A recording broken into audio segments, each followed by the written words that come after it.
kalikose. Popanda Yesu ndilibe chitetezo. Kwamula chiuta ine nilije kalikose. Popanda Yesu ndilibe chitetezo. Anganya wona ni matenda, matenda yali kalikose. Amale wona ni zinkondo, zinkondo zili kalikose. Anganya wona ni matenda, matenda yali kalikose. Amale wona ni zinkondo, zinkondo zili kalikose. Tiyendenge, tiyendenge na Yesu mazuwa yose.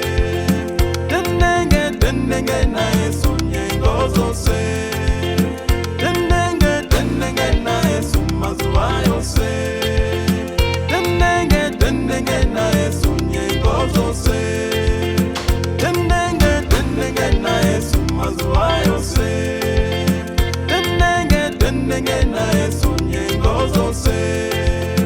Tiyendenge, tiyendenge na Yesu mazuwa yose.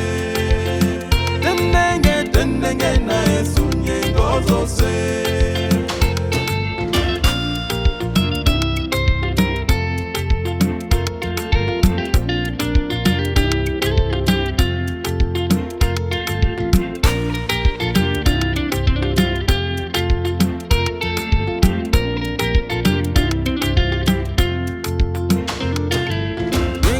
Kusuza hizi vanji vakomeza nyanga.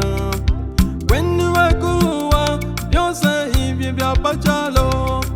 Nyengo zinonono hizi vanji vakomeza chuma.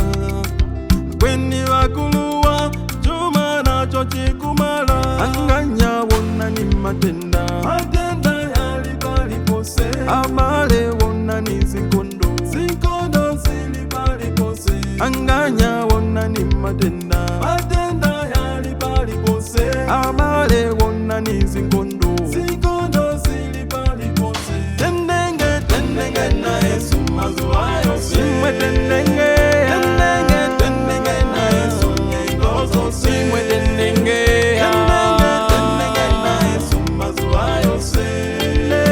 Tiyendenge, tiyendenge na Yesu nyengo zose. Oh, tiyendenge, tiyendenge, tiyendenge na Yesu mazuwa yose.